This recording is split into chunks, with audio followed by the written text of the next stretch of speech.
Welcome to our YouTube channel learn with Nihal. दोस्तों, आज हम एक बहुत ही इंटरेस्टिंग सी स्टोरी डिस्कस करने वाले हैं और इस स्टोरी के माध्यम से हम इंग्लिश पढ़ना सीखेंगे। तो स्टोरी का टाइटल है आ मर्चेंट एंड हिज डंकी, एक व्यापारी और उसका गधा। तो वन ब्यूटीफुल स्प्रिंग मॉर्निंग, एक सुहानी सी सुबह, अ मर्चेंट एक व्यापारी loaded his donkey with bags of salt to go to the market.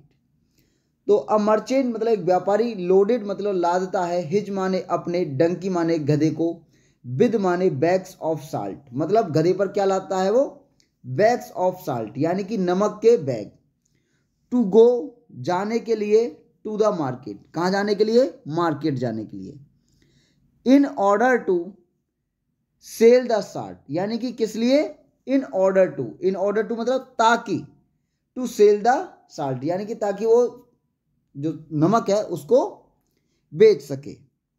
The merchant and his donkey were walking along together.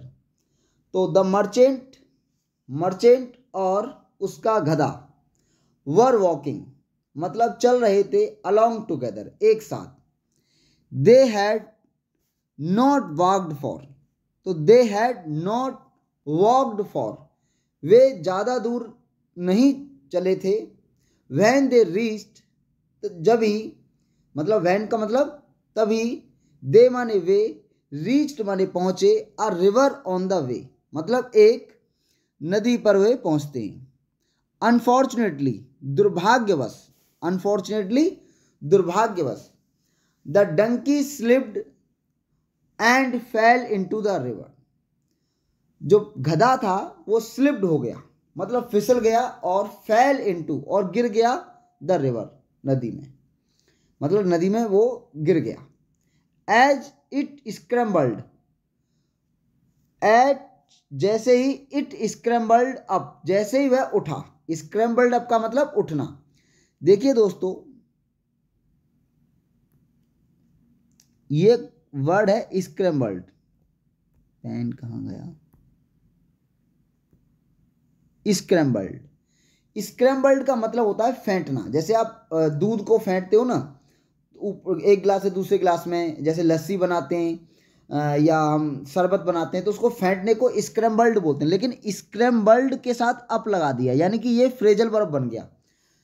तो एज जैसे ही, इट स्क्रैम्बल्ड वह उठा मतलब उठा, the bank of the river मतलब कहाँ पर, नदी के किनारे पर।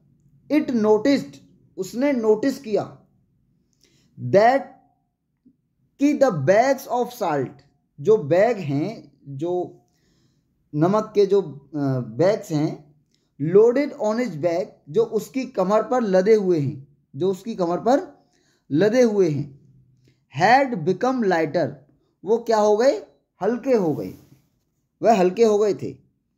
There was nothing the merchant could do except return home. तो there was nothing the merchant could do except return home, जो व्यापारी था वो कुछ नहीं समझ सका घर लौटते लौटते वक्त। वेयर जहां, वेयर माने जहां, he loaded his donkey with more bag of salt, he loaded his donkey with more bag of salt उसने अपने डंकी पर और ज़्यादा क्या ला दे, नमक के बोरे ला दे। एज जैसे ही they reach the slippery river bank again. अब देखिए स्लिपरी, स्लिपरी का मतलब होता है एक तरह से दलदला सा, यानी कि जहाँ पर लोग फिसल जाते हैं, फिसलन वाली जगह, रिवर बैंक अगेन तो वह उसी फिसलन भरे नदी के किनारे पर दोबारा पहुंचे। द डंकी फेल इनटू और जो डंकी है फेल इनटू गिर गया, द रिवर कहाँ, नदी में। दिस टाइम इस बार भी, डेलिबरेटली, डेलिबरेटली का मतलब होता है दोस्तों जानबूझकर, इसका मतलब होता है जानबूझकर, जानबूझकर मतलब इंटेंसली। तो इस बार जो गधा है वो कैसे गिरा, जानबूझकर। दस इस प्रकार the salt was wasted again, और जो नमक है वो फिर से क्या हो गया, बर्बाद हो गया। By now the merchant knew the donkey's trick. By now का मतलब होता है इस बार। बाय नाउ का यहां मतलब है दोस्तों इस बार। बाय नाउ का मतलब है इस बार। इस बार द मर्चेंट न्यू, मर्चेंट को पता लग गया, the donkey's trick. Apostrophe S का मतलब होता है दोस्तों का, यानी कि जब लिविंग चीज होती है कोई और जब हमें पोजेशन दिखाना होता है तो हम क्या लगाते हैं, एपोस्ट्रोफी एस, और नॉन लिविंग थिंग्स होती है तो हम ऑफ लगाते हैं।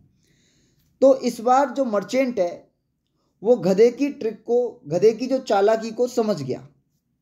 ही वांटेड, वह चाहता था, टू टीच, सिखाना। टू टीच मतलब सिखाना।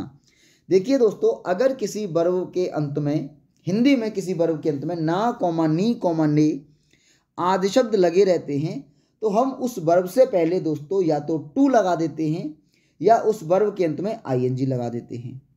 तो माने ही माने वह, वांटेड माने चाहता था, टू टीच माने सिखाना, द एनिमल मतलब पशु को, अ लेसन एक पाठ सिखाना चाहता था। एज जैसे ही रिटर्न होम जब वह घर लौटा, द सेकेंड टाइम दूसरी बार, विद अ डंकी डंकी के साथ, द मर्चेंट लोडेड तो मर्चेंट ने लोडेड किए लादे, the bags of sponges on it's bag. इस बार क्या किया, स्पंजेस, यानी कि इस तरह से हम कह सकते हैं इसको रुई के बैग,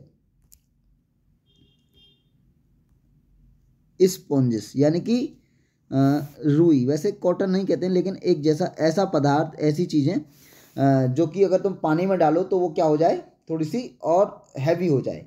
तो bag of sponges on it's bag, तो गधे की जो पीठ पर इस बार क्या उसने लादा, स्पंजेस।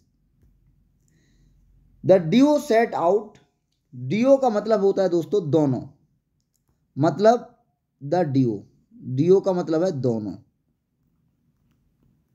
सेट आउट का मतलब होता है प्रस्थान करना, प्रस्थान करना। जैसे बारात के कार्डों पर लिखा होता है ना कि बारात 3 बजे से प्रस्थान करेगी, तो वो सेट आउट मतलब प्रस्थान करना। दोनों ने प्रस्थान किया, ऑन देयर ट्रिप अपनी यात्रा पर, टू द मार्केट मार्केट के लिए, अ थर्ड टाइम तीसरी बार। ऑन रीचिंग द रिवर नदी पर पहुंचकर, द डंकी वेरी क्लेवरली जो डंकी था वो बहुत ही चतुराई के साथ, फेल इनटू द वाटर वो पानी में गिर गया, अगेन मतलब फिर से। बट नाउ लेकिन अब, इंस्टेड ऑफ का मतलब होता है दोस्तों बजाय, इंस्टेड ऑफ का मतलब होता है बजाय।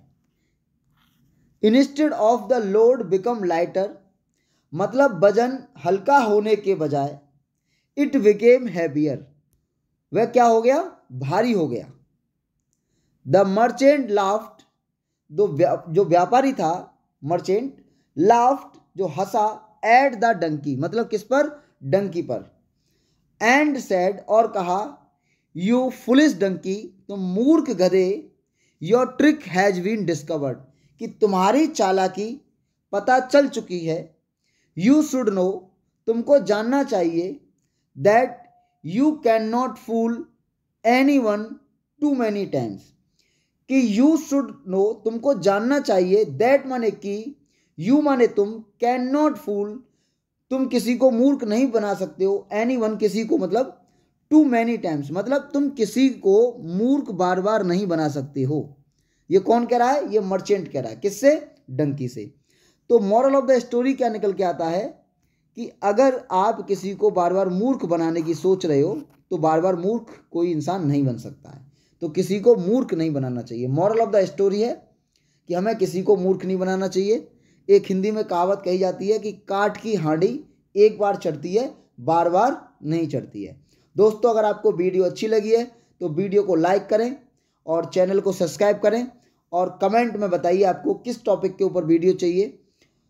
मैं आपके लिए वीडियो उसी टॉपिक पर लेके आऊँगा अगर पॉसिबल होगा तो मिलता हूँ आपसे किसी नेक्स्ट वीडियो में। तब तक के लिए बाय, टेक केयर, हंसते रहिए, मुस्कुराते रहिए। Thank you guys.